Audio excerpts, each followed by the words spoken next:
आप ऐसे बहुत सारे लोगों ने शायद स्टीम इंजन नहीं देखा होगा चलते हुए, या कुछ लोगों ने शायद सवारी भी की होगी इसकी, ठीक है।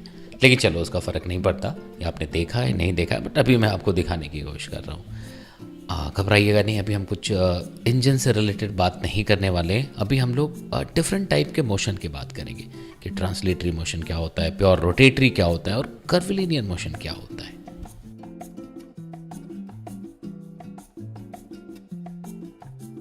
तो चलिए सबसे पहले इंजन को चलना शुरू करवाते हैं, फिर आगे की बात करते चले जाएंगे हम लोग, ठीक है।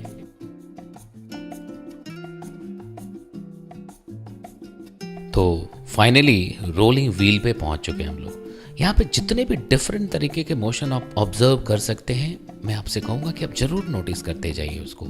आगे जब हम इस पे बात करेंगे तो आपको बहुत सही लगेगा।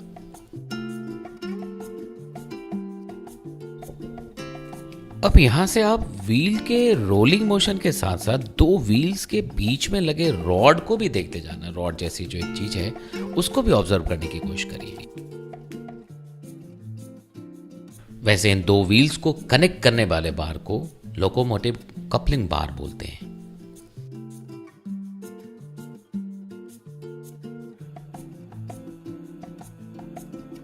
ये भी आपने देखा पिस्टन से कनेक्टेड, जो बार का जो एक एंड जो पिस्टन से कनेक्टेड है, जो फाइनली इंजन से कनेक्टेड होगा। अब आप यहाँ पे हॉरिजॉन्टल बार जो लोकोमोटिव कपलिंग बार है उसके मूवमेंट को, उसके मोशन को ऑब्जर्व करिए। यहाँ से आप इसे बहुत अच्छी तरह से ऑब्जर्व कर सकते हैं। जो कपलिंग बार की बात कर रहे हैं, अब इसके मोशन को क्या बोलेंगे अभी मैं इसको ढंग से समझाता हूँ। तो इस रॉड का जो मोशन हो रहा है इसको हम बोलते हैं कर्वलिनियर मोशन। तो कर्वलिनियर मोशन कैसे रेक्टिलिनियर से डिफरेंट है, कैसे रोटेशनल से डिफरेंट है, ये सारी चीज़ें समझेंगे। तो जो सबसे स्पेशल चीज़ जो आपने ऑब्जर्व किया होगा इस रॉड के मोशन में, वो ये कि ये ऑलवेज हॉरिजॉन्टल रहता है। ऑलवेज ये हॉरिजॉन्टल रहता है। अभी मैं आपकी आसानी के लिए ये कह दूं कि आप ऐसा करो कि ट्रेन के फ्रेम में सब कुछ ऑब्जर्व करो। तो जो अभी मोशन दिख रहा है, जो मैं वीडियो दिखा पा रहा हूँ साइड में, वहाँ पे आप देखेंगे कि यस कि दोनों व्हील का प्योर रोटेशनल मोशन हो रहा है। बट ये जो बार है, ये जो कह सकते हैं लोकोमोटिव जो कपलिंग बार है, ये ऑलवेज हॉरिजॉन्टल है। और इसका जो मोशन है it is known as curvilinear motion. मतलब ये ट्रांसलेटरी का एक स्पेशल फॉर्म कह सकते हैं आप, ठीक है, रेक्टिलिनियर से डिफरेंट। तो इसको आप इस तरह से समझो कि कोई भी एक अगर रिजिड बॉडी होता है ऐसा, तो रिजिड बॉडी है तो बहुत सारे पार्टिकल से मिलकर बना एक, मान लो एक बहुत सारे पार्टिकल्स हैं बॉस, ठीक है। तो रोटेशनल के लिए अगर हम रोटेशनल मोशन की बात करें, आगे मैं सबको एक ही फ्रेम में लेके सिखाऊंगा तो बात समझ आएगी। तो सबका अलग अलग वेलोसिटी होने के पूरे चांसेस हैं कि मान लो किसी एक पॉइंट के अबाउट रोटेट कर रहा होगा तो ये ऐसा, तो यहाँ पे अगर ओमेगा R1 है तो omega R2, omega R3, omega R4, omega R5 ऐसा हो सकता है, ठीक है। यहाँ पे क्या कहेंगे, इसको पहचानने का तरीका क्या है इस कर्वलिनियर मोशन को, कि आप ये कहो कि अगर मान लो t टाइम पे आप ऑब्जर्व कर रहे हो तो हर एक पार्टिकल की वेलोसिटी बराबर होगी, सबकी वेलोसिटी उस मोमेंट पे बराबर होगी। किसी भी दो पार्टिकल के बीच में वेलोसिटी में कोई डिफरेंस नहीं दिख रहा होगा आपको, ऐसा हर टाइम पे बराबर होगी। हर टाइम पे मतलब इस टाइम पे हर पार्टिकल की बराबर होगी। और हर टाइम पे मे बी कि अभी जैसे टी है तो t1 पे अगर वेलोसिटी v1 है तो सबकी वेलोसिटी v1 होनी है, सबकी वेलोसिटी v1 होनी है। लेकिन अगर किसी एक मोमेंट पे बदल गई वेलोसिटी, कि मान लो अब ये हम t डैश पे गए, तो मान लो कि t डैश पे पहुंचते ही अब अगर एक की वेलोसिटी v1 डैश हुई तो दूसरे की भी v1 डैश, सबकी v1 डैश हो जानी है। कहने का मतलब हर एक पार्टिकल एक ही वेलोसिटी के साथ होगा किसी भी मोमेंट की बात करेंगे तो। बिल्कुल ट्रांसलेटरी में भी ऐसा ही होता है। लेकिन रेक्टिलिनियर में क्या होता है, स्ट्रिक्टली हम स्ट्रेट लाइन पे ट्रैवल कर रहे होते हैं, तो अगर एक ही डायरेक्शन में जा रहे हैं मतलब डायरेक्शन चेंज होने का कोई चांस नहीं है। बस एक ही हो सकता है कि यू टर्न लेंगे तो उस टाइम जस्ट ऑपोजिट हो गया। लेकिन कर्व लिनियर जैसे आप रॉड के मोशन को आप देख रहे हो, हर टाइम पे वेलोसिटी का डायरेक्शन बदल रहा है। मे बी कि स्पीड कांस्टेंट हो जाए बट हर टाइम पे वेलोसिटी का डायरेक्शन बदल रहा है, ठीक है। तो अब जैसे यहाँ पे देखोगे, किसी अगले मोमेंट पे देखोगे तो ये पार्टिकल सारे बिल्कुल उसी फ्रेम में उसी तरीके से दिखेंगे आपको।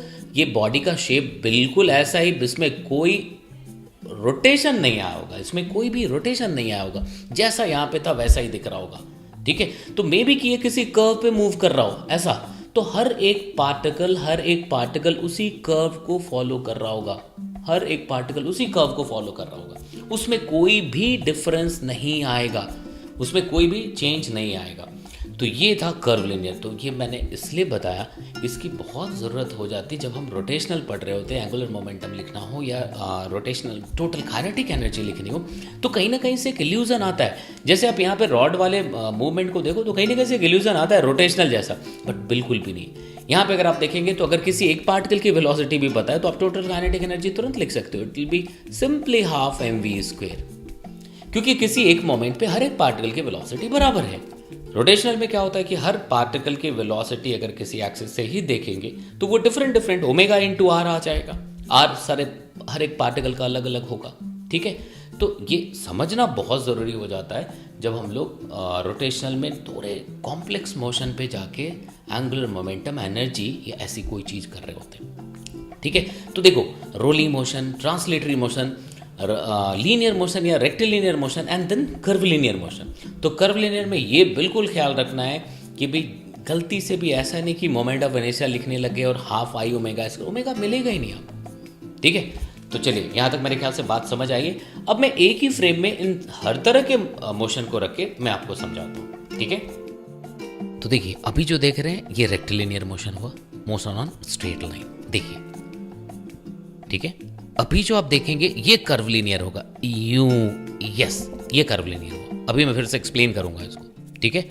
और अगर आप यहाँ पे देखोगे तो ये देखो, ये जनरल मोशन, मतलब यहाँ पे हम कह सकते हैं कि भी रोटेशनल एंड ट्रांसलेटरी दोनों का कॉम्बिनेशन, और ये प्योर रोटेटरी। अब मैं इन सबको एक्सप्लेन करता हूँ। अब देखिए, जो सबसे पहले दिखा है वो रेक्टिलिनियर मोशन था, जो ये दिख रहा है, ठीक है, translatory motion on straight line. तो इसमें आप कहते हो कि हर एक पार्टिकल, बॉडी के हर एक पार्टिकल का डिस्प्लेसमेंट इक्वल टाइम इंटरवल में इक्वल होता है, इक्वल टाइम इंटरवल में इक्वल डिस्प्लेसमेंट होता है। तो मतलब डेल्टा एक्स इक्वल हो जाएगा हर एक पार्टिकल के लिए अगर टाइम इंटरवल बराबर दिया है तो ये रेक्टिलिनियर मोशन हो गया। यहाँ पे आप देखो, यहाँ पे इसको हम कहेंगे कर्वलिनियर, क्योंकि यहाँ स्ट्रेट लाइन पे मोशन नहीं है, तो रेक्टिलिनियर नहीं हुआ ये। देखो, ये इस पाथ पे ऐसे कर्व पाथ पे गया। तो अब यहाँ पे कह सकते हैं ना कि अगर मान लो स्पीड दोनों में v है, यहाँ पे भी v है और यहाँ पे v है, तो यहाँ पे हर मौके पे डायरेक्शन चेंज हो रहा है। तो यहाँ पे डायरेक्शन जो था वो कांस्टेंट रह गया था, डायरेक्शन अनचेंज रहा था। यहाँ पे direction keeps on changing, time के साथ डायरेक्शन चेंज हो रहा है, ठीक है।